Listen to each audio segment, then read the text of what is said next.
What's up guys, how you doing? This is your host Andre Günther and I'm presenting you another episode of the Foreigner Podcast. The podcast where we talk about everything related to being an exchange student or just going to a foreign country and living there.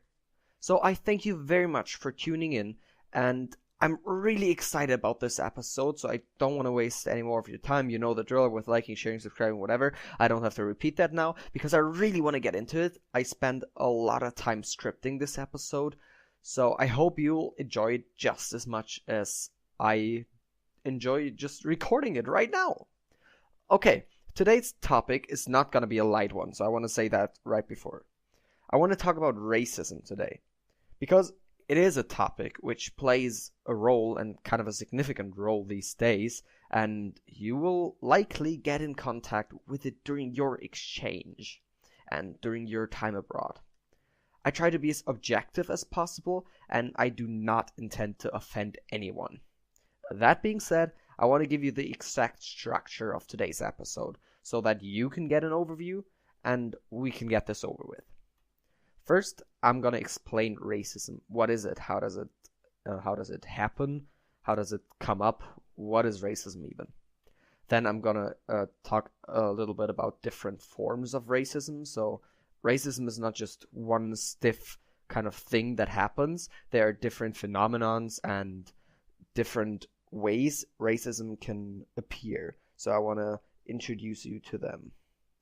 Then I'll go a step further and talk about what you can do against racism and racial discrimination. And then, what can you do? What can we do? I think, what can we or what can you? I'm not that, that could be both, but let's not hang ourselves on that too long. So the fourth point that I will be discussing is how does racism affect your exchange year. So that is the focus on being an exchange student and how you'll have to deal with racism. That's gonna be probably one of the shortest parts of this episode because it's easy to be explained what you gotta do, but we'll get to that later. The fifth point or the fifth topic of today will of course be the quote of the day, and the sixth, the item of the day. All right, to understand racism, we need to know what is racism, what it actually is, and what it is made of. So I want to jump into that now. First of all, one can say that racism is an ideology based on division. That's what you need to have as a basic mindset when you think about racism. It tends on dividing people. So racism looks at a group of people and takes out one single trait.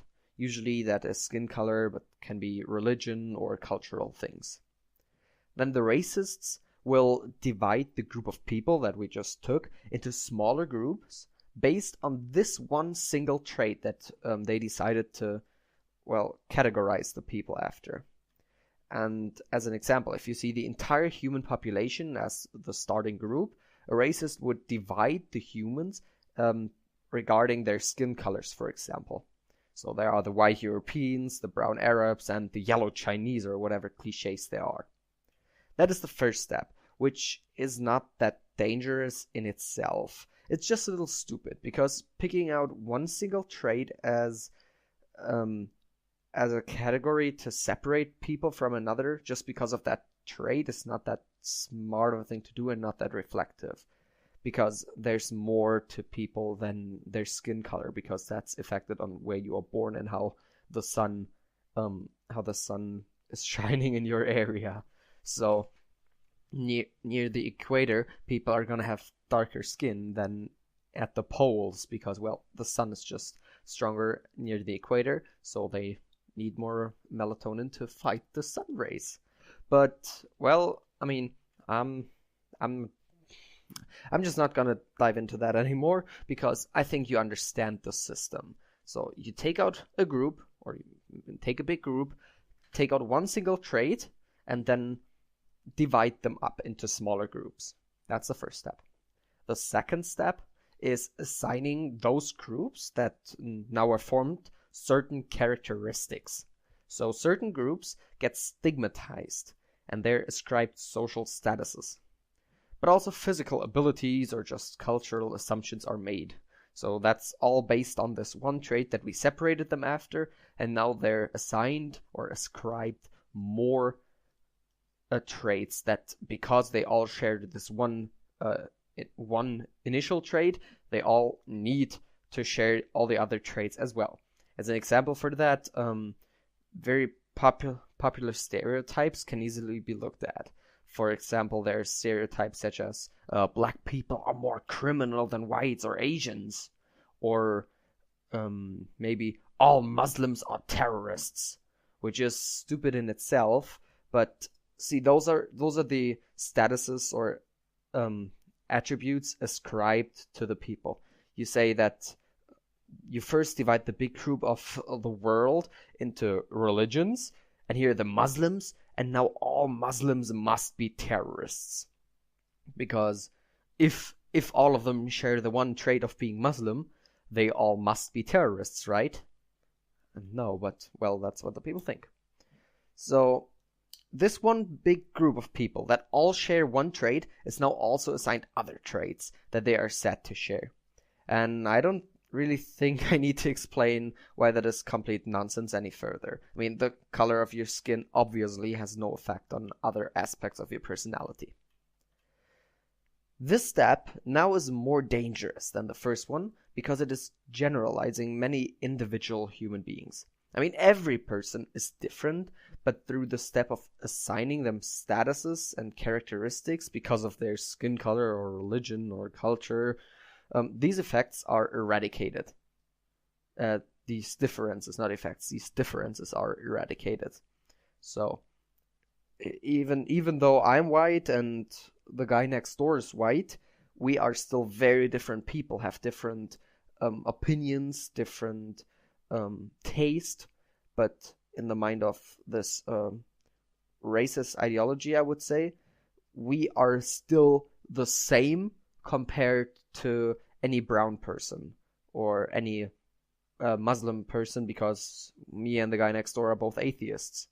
So even though we are very different individuals, they see us as one and equal, or the same, as uniform. And you see how this can get dangerous pretty quickly, don't you? But let's move on to the third step. Now, all of the separated and stereotypes grouped are naturalized. That means that the groups that were formed in the first step and second step are explained by nature and seen as a law of nature, even though they're totally man-made structures of simplification. Because that is where the first two steps come from: reduction of complexity. Intrinsic instincts were necessary when we were cavemen and cavewomen, because there was the need to identify the person or creature coming into our cave as either a friend or an enemy. Now that we live in a society with laws and order, we don't need that anymore. Yet still, it is in our heads and in our instincts. So, the third step is not part of that instinct. But to say that the stigmata given to the groups of people are natural, well, that is just factually wrong. There are no genes for criminality in black people's DNA, and neither is there a terrorist gene in all Muslim people. Yet still, there are many people making it seem like these ascribed characteristics or statuses or attributes are a law of nature. In historical times, especially the past century, that was even worse. Back then, and still sometimes today, ethnicities are seen as naturally stupid or lower forms of life. We can see that, for example, in the way that the USA occupied the Philippines. Back in the States, these acts of, occupation were just justified by saying that the backwards Filipinos need to be helped and guided by the oh-so-forward and developed Americans. So you see what they're doing? They make it seem like it's natural that the groups they divided earlier after this one single trait are different and that no one can change it. And that's why this step is really dangerous. It makes it look like that those man-made boxes that you stuck the people in cannot be broken out of, and people cannot change the way it is. That, of course, justifies the stereotypes and division of humans, because they give themselves the legitimacy of dividing people, because it's an ideology of division, and explain that or legitimize it by nature. So a thing that they often would use is the dogs. Like, there are different races of dogs, they look different, they have different abilities, so that must be the same with humans, right? Which is a very populist, right? Populist? Yeah, it's a populist thing to do. It's just taking something out of context that kind of sounds the same and using it as an explanation, even though those two things don't have anything to do with each other. Okay. Where was I? Oh, there I was. Yeah, it makes it appear rightful that we divide the people and draw the walls between them, I'd say. So, yeah, it just gives them legitimacy and makes it look like that's what we have to do. The fourth and last step is the step of judging and rating those groups. If you listened until now, there wasn't really that much of saying, oh, this group of people is better than the other one. It was just, they are different, that's why they're different, that's why they have certain characteristics, and that's natural. Now, they say that one group is better than the other, or worse than another. Superiority and inferiority? Are these words? I think so. Because when you divide people and give them certain attributes, you will automatically start to rate and judge them. You'll want to say which one is better or worse than another one group. This step rates cultures, skin colors, and ethnicities as a superior or an inferior race or group or color or whatever. It makes them look like there were good ones and bad ones. And out of that thought, one might come to the idea that the superior group either has the right to exploit the inferior group or has the obligation to teach them the good way of life. That's social Darwinism. So, long story short, we put all the humans who are born equal according to the human rights into a hierarchy. A thing that hierarchies carry along with them is power. The top of the hierarchy is granted power over the bottom of the hierarchy. Also in history, and till today, this is used as justification for exploitation and terrible crimes against human nature and humanity, for example, the Holocaust. The Nazis had a social Darwinist ideology of human races. They said that all humans are divided into races and are in a constant fight over which race is the better and deserves to survive. So they took the 4 steps described earlier and came to the conclusion that all Jews need to be killed because they are an inferior group and bad for the white Aryan race, who is the best of all groups.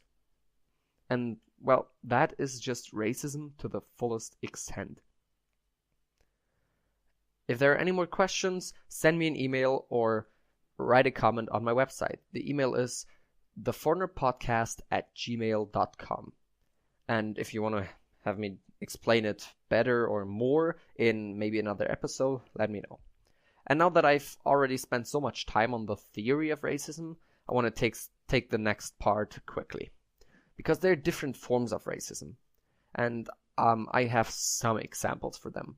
There's racist discrimination, that is treating people differently because of their skin color or religion. So, that is choosing white kids for your sports team over black kids because you just like whites better. That would be racist discrimination or racial discrimination against the people of color that you just not voted for your sports team. Or that would be what's a good example that happens all the time and that isn't too loaded up? Well, racial profiling from the police. So they say blacks are more prone to criminal activity, so we stop cars that have black drivers more often and more focused than those that have white drivers. That would be racial discrimination. Then there's religious racism. that is dividing and stereotyping people because of their religion. So that is just what we just explained, but not based on race, where lots of people say, oh, that's not racism because racism means only race. No, there's also religious racism. And there's also cultural racism, that is dividing and stereotyping people because of their culture. So both religion and culture are parts of racism too. And then there's a thing that's pretty bad. That's latent racism.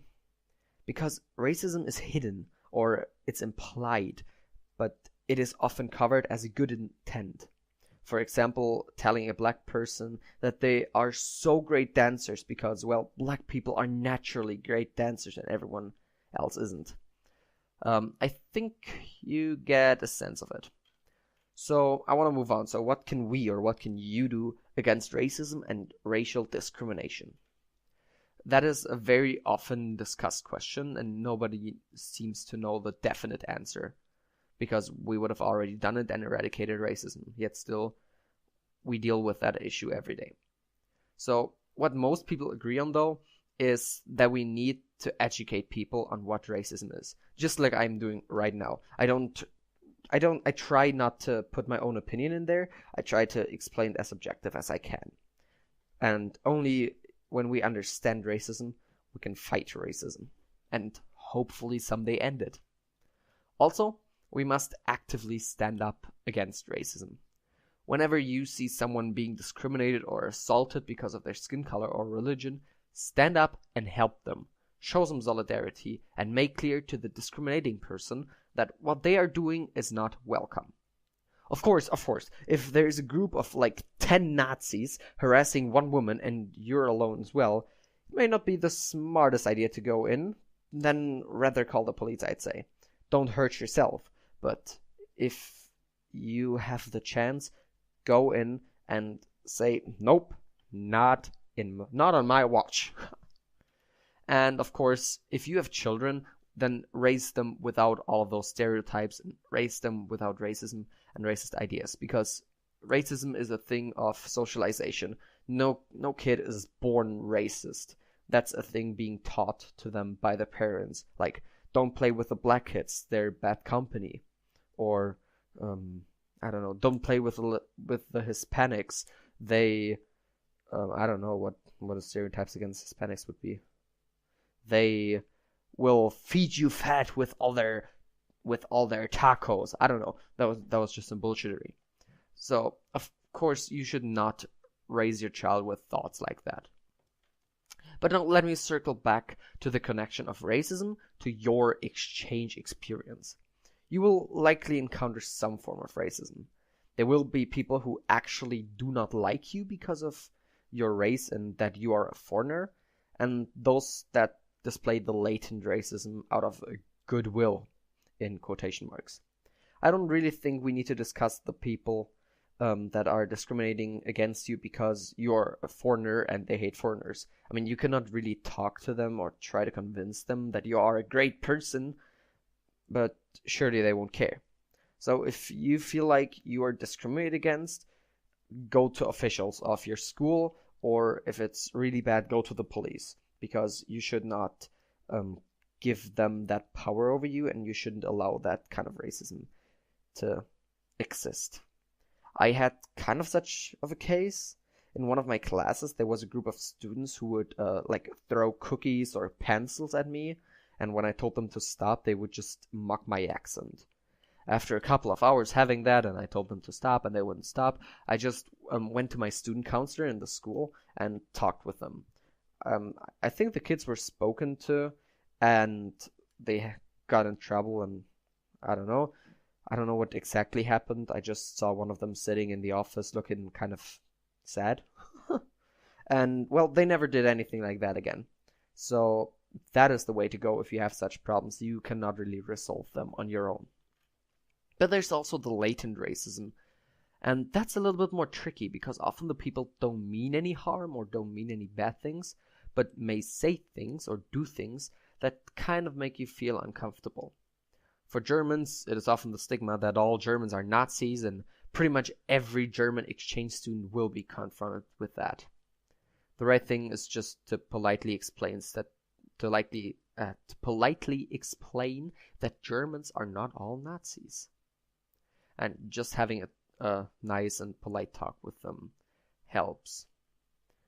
I have another example for latent racism, not for the Nazi stigma, but for another aspect of latent racism. It was actually an AFS volunteer in the USA who I met at my mid-of-stay camp. So she was filling out the attendance sheet and asked me where I was from. So I said, well, I'm from Germany. And she said, all right, that's cool. We like the Germans. Welcome. That doesn't sound racist, does it? But, I mean, it shouldn't make me feel bad or anything, correct? But it did. Because what is the message implied is that if I wasn't German, I would maybe not be welcome, or at least not liked. She said, we like the Germans, welcome. If I wasn't German, she wouldn't tell me we like your nationality, or maybe she wouldn't even tell me to be welcome. And if you think about it, that is actually not that cool of a message to send out. Because she didn't care about me being nice to her and smiling to her, or saying hello politely. No, she only cared about my nationality, and because that was good with her own liking, I was cool to go. Which is critical thinking, I would call it. But pooh, that was a lot today. So let's wrap things up. And here is my quote of the day. Men build too many walls and not enough bridges. That's from Joseph Ford Newton. He was a Baptist minister, priest, and author in the USA. And I can very much relate to that, because that's always how I evaluate a political idea or a social idea. Does it build a wall between people, or does it build bridges between people? If you want to divide yourself or shelter yourself from others, that's building walls, and I don't like that much. But if you want to build bridges with an idea and you want to bring people together, I like that, because we can all learn from each other and just together make a better world, if I can use that of an optimist phrasing. But we should not isolate us from people who appear to be different. We should build the bridges and learn from one another. And now the item of the day. That's a book I found during my research on the topic of racism. It's Racism Explained to My Daughter. And it's a book, well, that's talking about racism and explaining it to little children. So it's not quite as abstract as I maybe was. I mean, I tried to put in lots of examples, but still all the theory can be pretty abstract. So that is very well explained. So if you want to have it laid out to you nicely and in a easy to understand way, that is the book to go. So now I want to thank you again for listening to this episode. I thought that I was going to take longer because I wrote a lot of stuff on my script, so I rushed through it, which means we're actually really good in time. So I just want to take a few more minutes, please don't tune off, to thank you for listening to this episode and invite you to sign up on my website, theforeignerpodcast.com, to my free newsletter, The Foreigner Podcast Monthly. It's a newsletter that goes out well, once a month, just, combining the lessons learned from the last episodes of the past month. So I will just really briefly, it's not going to take more than, not even 5 minutes. It's not going to even take 5 minutes to read through it. And it's just a very small recapturing of what I talked about in my past episodes. So if you missed an episode, or if you forgot something, this could be an impulse to maybe listen to it again, or it can bring things you learned back to mind. I'm not sure how I'm gonna put all of this episode into this email, because if I try to explain it all again, that would be a lot to write and to read for you. So we'll see how I'll do that, but it will definitely be something from this episode in there as well. And the good thing, if you sign up for my newsletter, you will get a confirmation email that says, yeah, welcome, you're now finally in the club. Here's the link to Mediafire. And there you can download my own free ebook. Yes, I dropped an ebook, The 5 Worst Exchange Student Itches Scratched. So I took 5 problems that exchange students or wannabe exchange students encounter and that are sometimes difficult to solve, and I explained them and tried to solve them for you. It's completely free. You can just download it, read it, and send me an email or write a comment on what you think about it. That would be really cool. Also, please leave me a positive review on iTunes and go to my Facebook page, The Foreigner Podcast, and leave a like to be updated, as well as my Twitter, The Foreigner Pod. The links are all under this episode, so be sure to subscribe there and to never miss any of my publications anymore. Thank you very much for listening, and the next episodes will be a bit longer. Goodbye.